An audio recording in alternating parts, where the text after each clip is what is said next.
Hello friends, welcome to my mini kitchen. আজ আমি আপনাদের সাথে চানা মশলা রেসিপি শেয়ার করব আমার মিনি কিচেনে। তো ফার্স্টেই আমি আমার ছোট্ট প্রেশার কুকারে চানাগুলোকে, বড় কাবলি ছোলাগুলোকে সেদ্ধ করে নিয়েছিলাম। এটা পুরোপুরি 90% সেদ্ধ হয়ে যাবে একদমই। সামান্য নুন দিয়ে এটাকে সেদ্ধ করে নিয়েছিলাম, নুন আর জল দিয়ে। তারপরে আমি কড়াইটা জ্বালিয়ে নিয়েছিলাম, তাতে তেল দিয়ে দিয়েছিলাম, সামান্য সর্ষের তেল আর সামান্য সাদা তেল মিক্সড করে দিয়েছিলাম। এরপরে আমি এটার মধ্যে আদা, রসুন, পেঁয়াজ আর গোটা গরম মশলার পেস্ট, তার সাথে দুটো কাঁচা লঙ্কার পেস্ট দিয়ে দিয়েছিলাম। কাঁচা লঙ্কাগুলো আমার ছোটো ছোটো ছিল, যদি কেউ ঝাল কম খান তো ওটা স্কিপও করতে পারেন।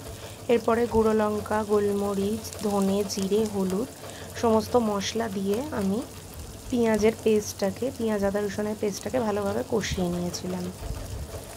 পুরোপুরি ভালোভাবে কষানো হয়ে গেলে, মশলাটা থেকে একটু তেল ছেড়ে দিলে আমি সেদ্ধ করে রাখা কাবলি ছোলাগুলোকে এর মধ্যে দিয়ে দিয়েছিলাম।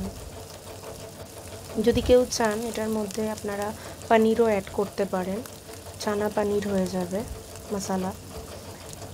তো আমার যেহেতু বাড়িতে কাছাকাছি ছিল না অ্যাভেলেবেল, তো তার জন্য আমি ওটা স্কিপ করে গেছি। ওপর থেকে খানিকটা ধনে পাতা অ্যাড করে দিয়েছিলাম এটার উপরে,